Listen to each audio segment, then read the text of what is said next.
नमस्ते दोस्तों। आज सुनिए, अब पछताए होत क्या जब चिड़िया चुग गई खेत। सची अपने पति पल्लव के अधीनस्थ कर्मचारियों से रिश्वत लेकर उनका प्रमोशन, ट्रांसफर आदि कार्य करने के लिए पल्लव को बाध्य करती थी। लेकिन एक दिन वक्त ने उसके साथ ऐसा क्रूर मजाक किया कि उसके पास अपनी गलती पर सिर्फ पछताने के और कुछ न बचा। मिश्रा जी, अब तो आप खुश हैं ना? आपका काम हो गया। आपका यह काम करवाने के लिए मुझे काफी पापड़ बेलने पड़े। सची ने मिठाई का डब्बा पकड़ते हुए आदतन कहा। भाभी जी, बस आपकी कृपा है, वरना इस छोटी सी जगह में बच्चों से दूर रहने के कारण मेरा तो दम ही घुट जाता। मिश्रा जी ने खीसे निपोरते हुए कहा।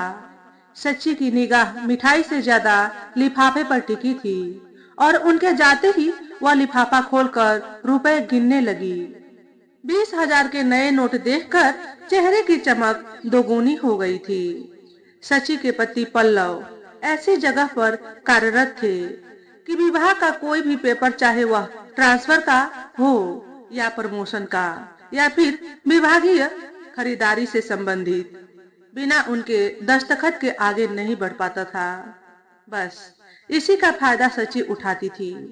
शुरू में पल्लव सची की ऐसी हरकतों पर गुस्सा हो जाया करते थे, बार बार मना करते थे, आदर्शों की दुहाई देते थे, पर लोग थे कि उनके सामने दाल न गलती देख घर पहुंच जाया करते थे और सची उनका काम करवाने के लिए उन पर दबाव बनाती। यदि उन्हें ठीक लगता तो वे कर देते थे। बस लोग मिठाई का डब्बा लेकर उनके घर पहुंचने लगे। सची के कहने पर फिर गिफ्ट या लिफाफा भी लोग पकड़ाने लगे। इस ऊपरी कमाई से पत्नी और बच्चों के चेहरे पर छाई खुशी को देखकर पल्लव भी आंखें बंद करने लगे। उनके मौन ने सच्ची के साहस को और भी बढ़ा दिया। पहले अपना काम कराने के लिए लोग जितना देते, सची चुपचाप रख लेती थी, किंतु जब इस सिलसिले ने रफ्तार पकड़ी तो वह डिमांड भी करने लगी। पत्नी खुश, बच्चे खुश, तो सारा जहां खुश। पहले जहां घर में पैसों की तंगी के कारण चिक चिक होती रहती थी, वहीं अब घर में सब तरह की चीजें थी। यहाँ तक कि बच्चों के लिए अलग अलग टीवी एवं मोटर बाइक भी थी। सची जब अपनी कीमती साड़ी और गहनों का प्रदर्शन क्लब या किटी पार्टी में करती तो महिलाओं में फुसफुसाहट होती थी, पर किसी का सीधे कुछ भी कहने का साहस नहीं होता था। कभी कोई कुछ बोलता भी तो सची तुरंत कहती, अरे इस सब के लिए दिमाग लड़ाना पड़ता है, मेहनत करनी पड़ती है, ऐसे ही कोई नहीं कमा लेता। कहते हैं लत किसी भी चीज की अच्छी नहीं होती, और जब यही लत अति में बदल जाती है तो दिमाग फिरने लगता है। यही सची के साथ हुआ। पहले तो जो जितना दे जाता वह थोड़ी नानुकुर के बाद रख लेती, लेकिन अब काम के महत्व को समझते हुए नजराने की रकम भी बढ़ाने लगी थी। सच्ची की समझ में यह भी आ गया है कि आज सभी को जल्दी है तथा सभी एक दूसरे को पछाड़ कर आगे भी बढ़ना चाहते हैं, और इसी का फायदा सच्ची उठाती थी। कंपनी को अपने स्टाफ के लिए कुछ नियुक्तियां करनी थी। पल्लव उस कमेटी में प्रमुख थे। जैसा कि हमेशा से होता आया था कि मेरिट चाहे जो हो, जो चढ़ावा दे देता था उसे नियुक्ति पत्र मिल जाता था तथा अन्य को कोई न कोई कमी बताकर लटकाए रखा जाता था।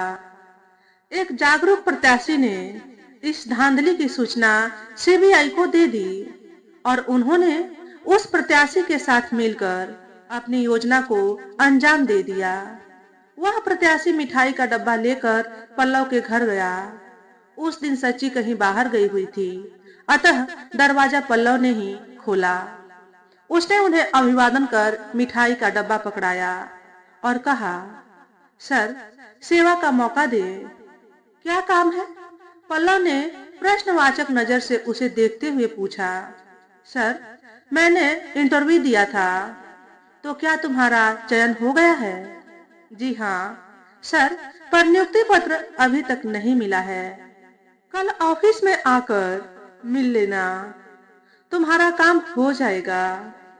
धन्यवाद सर, लिफाफा खोलकर तो देखिए, इतने बहुत हैं या कुछ और का इंतजाम करूं? अरे, इसकी क्या जरूरत थी? जितना भी है ठीक है। पल्लव ने थोड़ा झिझक कर कहा, क्योंकि उनके लिए यह पहला मौका था। यह काम तो सच्ची ही करती थी। सर, यह तो मेरी ओर से आपके लिए एक तुच्छ भेंट है। प्लीज एक बार देख तो लीजिए। उस प्रत्याशी ने नम्रता से सिर झुकाते हुए कहा।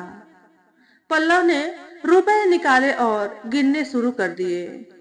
तभी भ्रष्टाचार निरोधक दस्ते के लोग बाहर आ गए और पल्लव को धर दबोचा तथा पुलिस कस्टडी में भेज दिया। सची जब घर लौटी तो यह सब सुनकर उसने अपना माथा पीट लिया। उसे पल्लव पर गुस्सा आ रहा था कि उन्होंने उसी के सामने रुपए गिनने क्यों शुरू किए। लेते समय सावधानी क्यों नहीं बरती? थोड़ा सावधान रहते तो मुंह पर कालिक तो नहीं पुतती। लोग तो करोड़ों रुपए का वारा नयारा करते हैं, पर फिर भी नहीं पकड़े जाते। और यहाँ कुछ हजार रुपयों के लिए नौकरी और इज्जत दोनों जाती रही। इच्छाएं इस तरह उसका मान मर्दन करेंगी, यह उसने सोचा भी नहीं था। जान पहचान के लोग अब बेगाने हो गए थे। वास्तव में वह स्वयं सबसे कतराने लगी थी। सब उसकी अपनी वजह से हुआ था। पल्लव तो सीधे सीधे काम से काम रखने वाले थे, पर उसकी आकांक्षाओं के असीमित आकाश की वजह से पल्लव को यह दिन देखना पड़ा है। सचिन ने यह सोचकर कि पैसे से सब कुछ संभव है, शहर का नामी वकील किया, पर उसने सच्ची से पहले ही कह दिया, मैडम, मैं आपको भुलावे में नहीं रखना चाहता। आपके पति रंगे हाथों पकड़े गए हैं, अतः केस कमजोर है, पर हाँ, मैं अपनी ओर से पूरी कोशिश करूंगा। पल्लव अलग से परेशान थे, क्योंकि उनकी तबीयत ठीक नहीं चल रही थी। आश्चर्य तो सच्ची को तब होता था जब उसे अपने पति से मिलने के लिए ही नजराना चुकाना पड़ता था। तो क्या सारा तंत्र ही भ्रष्ट है? अगर यह सच है तो यह सब दिखावा किस लिए? अपने वकील को यह बात बताई तो वह बोला, मैडम, आज के दौर में बहुत कम लोग ईमानदार रह गए हैं। जो ईमानदार हैं, उन्हें भी हमारी व्यवस्था चैन से नहीं रहने देती। आप जिन लोगों की बात कर रही हैं, वे भी कहीं नौकरी कर रहे हैं। उन्हें भी अपनी नौकरी बचाने के लिए कुछ मामले चाहिए। अब उसमें कौन सा मुर्गा फंसता है, यह व्यक्ति की असावधानी पर निर्भर है। उधर पल्लव सोच रहे थे कि नौकरी गई तो गई, पूरे जीवन पर एक कलंक अलग से लग गया।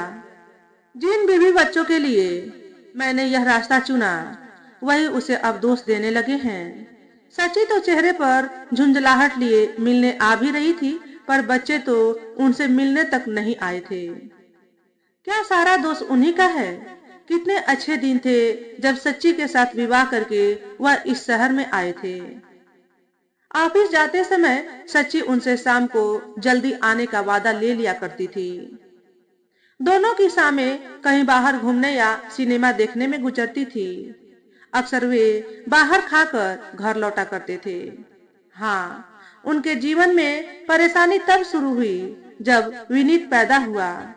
अभी विनीत 2 साल का ही था कि विन्नी आ गई और वे 2 से 4 हो गए। लेकिन उनकी कमाई में कोई खास फर्क नहीं आया। हमेशा हंसने वाली सच्ची अब बात बात पर झुंझलाने लगी थी। पहले जहां वह सज धज कर गर्मा गर्म नाश्ते के साथ उनका स्वागत किया करती थी, अब बच्चों की वजह से उसे कपड़े बदलने का भी होश नहीं रहता था। पल्लव समझ नहीं पा रहे थे कि क्या करे। बच्चों को अच्छे स्कूल में दाखिल करवाने के लिए डोनेशन चाहिए था। उस स्कूल की मोटी फीस के साथ दूसरे ढेरों खर्चे भी थे। कैसे सब कुछ होगा? कहां से पैसा आएगा? यह सोच सोच कर सच्ची परेशान हो उठती थी। उन्हीं दिनों उनके एक मातहत का ट्रांसफर दूसरी जगह हो गया। उसने पल्लव से निवेदन किया तो उन्होंने अपने प्रभाव का इस्तेमाल कर उसका ट्रांसफर रुकवा दिया था। इस खुशी में वह मिठाई के साथ 2,000 रुपए भी घर दे गया। अब सच्ची उनसे इस तरह के काम करवाने का आग्रह करने लगी थी। शुरू में तो वह झिझके भी, पर धीरे धीरे झिझक दूर होती गई और वह भी अभ्यस्त हो गए थे।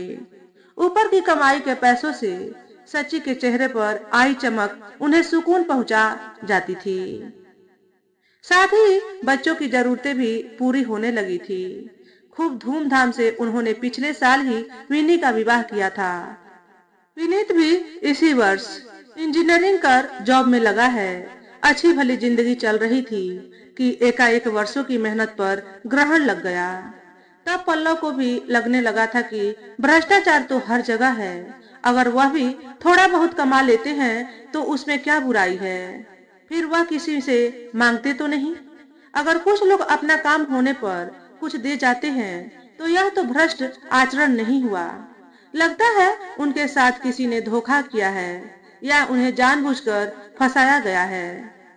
कहते तो यही है कि लेने वाले से देने वाला अधिक दोषी है, पर देने वाला अक्सर बच निकलता है, जबकि अपना काम निकलवाने के लिए बार बार लालच देकर वह व्यक्ति को अंधे कुएं में उतरने के लिए प्रेरित करता है और प्यास बुझाने को आतुर उतरने वाला यह भूल जाता है कि कुएं में स्वच्छ जल ही नहीं, गंदगी के साथ साथ कभी कभी जहरीली गैसें भी रहती हैं, और अगर एक बार आदमी उसमें फंस जाए तो उससे बच पाना बेहद मुश्किल होता है।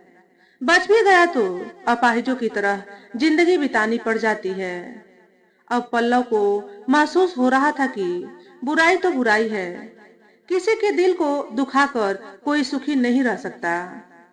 उन्होंने अपना सुख तो देखा, पर जिसे अपने सुखों में कटौती करनी पड़ी उन पर क्या बीतती होगी, इस पर तो उनका ध्यान ही नहीं गया था।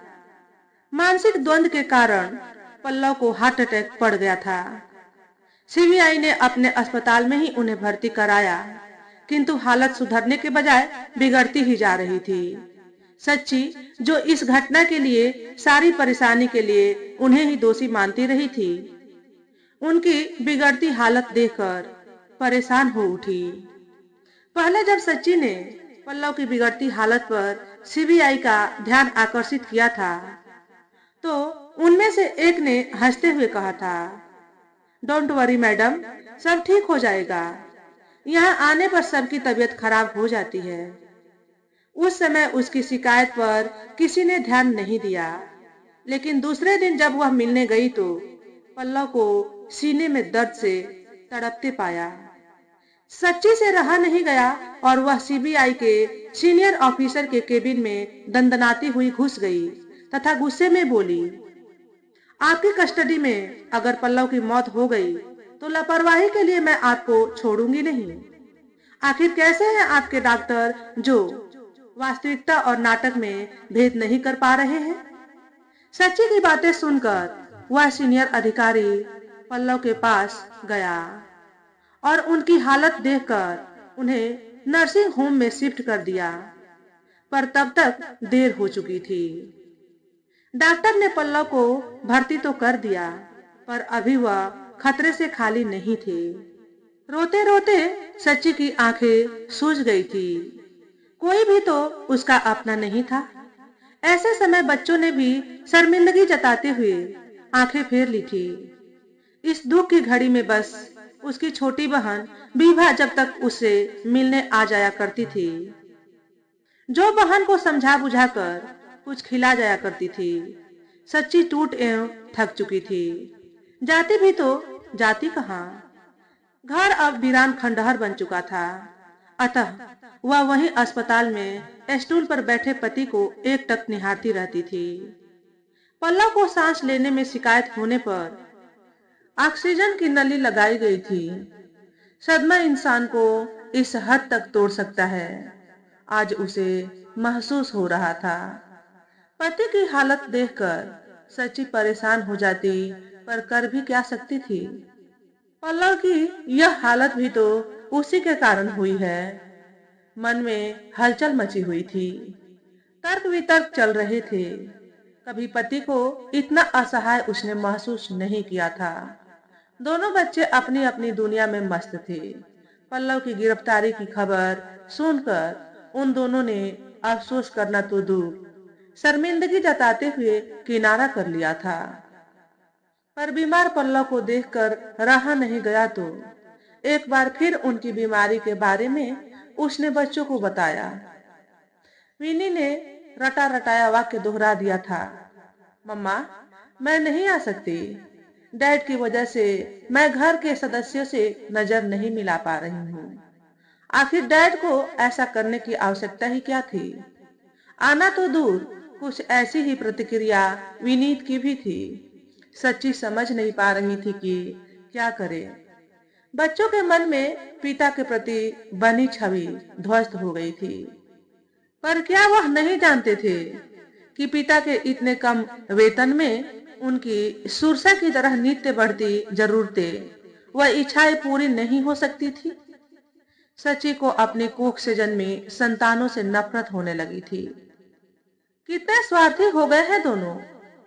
पिता तो पिता, उन्हें माँ की भी चिंता नहीं रही। उस माँ की जिसने उनके अरमानों को पूरा करने के लिए हर संभव प्रयास किए, उन्हीं के लिए गलत रास्ता अपनाया, हर सुख सुविधा दी, अच्छे से अच्छे स्कूल में शिक्षा दिलवाई, धूमधाम से विवाह किया, यहाँ तक कि दहेज में विनी को जब कार दी थी तब तो उसने नहीं पूछा कि मम्मा, इतना सब कैसे कर पा रही हो? तुम बच्चों को क्यों दोष दे रही हो सची? उसके मन ने उससे पूछा। उन्होंने तो वही किया जिसके वह आदी रहे थे। जैसे माहौल में तुमने उन्हें पाला वैसे ही वह बनते गए। क्या तुमने कभी किसी कमी का एहसास उन्हें कराया या तंगी में रहने की शिक्षा दी? पल्लव तो आदर्शवादी रहे थे। चोरी छिपे किए तुम्हारे काम से नाराज भी हुए थे। तब तो तुम ही कहा करती थी कि मैं सिर्फ वेतन में घर का खर्च नहीं चला सकती। तुम तो कुछ नहीं कर रहे हो। जो भी कर रही हूँ वह मैं कर रही हूँ और हम मांग तो नहीं रहे। अगर थोड़ा बहुत कोई अपनी खुशी से दे जाता है तो आपको बुरा क्यों लगता है? अपनी अंतरात्मा की आवाज सुन वह बोल पड़ी। पर मैं ऐसा तो नहीं चाहती थी। ठीक है, तुम ऐसा नहीं चाहती थी, पर क्या तुम्हें पता नहीं था कि जो जैसा करता है उसका फल उसे भुगतना ही पड़ता है? अपने आत्मा के साथ हुए वाद विवाद से अब सची को एहसास हो गया था कि उसी ने बुराई को प्रश्रय दिया था। पल्लव के विरोध करने पर तकरार होती, पर अंततः जीत उसकी ही होती। पल्लव चुप हो जाते, फिर घर में खुशी के माहौल को देखकर वह भी उसी के रंग में रंगते गए। अगर वह पल्लव को मजबूर नहीं करती, उनकी सीमित आय में ही घर चलाती और बच्चों को भी वैसे ही शिक्षा देती तो आज पल्लव का यह हाल न होता। कहीं न कहीं पल्लव के इस हाल के लिए वही दोषी है। पल्लव ने उसकी खातिर बुराई का मुखौटा तो पहन लिया था, पर शायद मन के अंदर की अच्छाई को मार नहीं पाए थे। तभी तो अपनी छीछा लेदर सह नहीं पाए और बीमार पड़ गए। पर अब पछताए होत क्या जब चिड़िया चुग गई खेत। पल्लव की हिचकी ने उसके मन में चल रहे अंधड़ को रोका। उसे तड़पते देखकर वह डॉक्टर को बुलाने भागी और जब तक डॉक्टर आए तब तक सब समाप्त हो चुका था। उसके आकांक्षाओं के आकाश ने उसका घर संसार उजाड़ दिया था। खबर सुनकर विभा भागी भागी आई और उसे देखते ही सच्ची चित्कार कर उठी।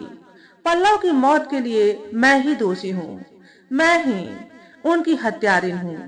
पल्लव निर्दोष थे, मेरी गलती की सजा उन्हें मिली। सच्ची का मर्म भेदी प्रलाप सुनकर विभा समझ नहीं पा रही थी कि कैसे उसे संभाले। सच्चाई का एहसास एक न एक दिन सबको होता है, पर यहाँ देर हो गई थी। तो दोस्तों, आज के वीडियो में बस इतना ही। अगर हमारे द्वारा बताई गई कहानी थोड़ी सी भी अच्छी लगी हो तो वीडियो को लाइक और शेयर करें। चैनल पर पहली बार आए हो तो चैनल को सब्सक्राइब करके बेल नोटिफिकेशन को ऑल पर सेट कर लें, ताकि आपको ऐसे ही अच्छे अच्छे वीडियो देखने को मिले। हमेशा खुश रहें, हमेशा स्वस्थ रहें। वीडियो देखने के लिए आपका बहुत बहुत धन्यवाद।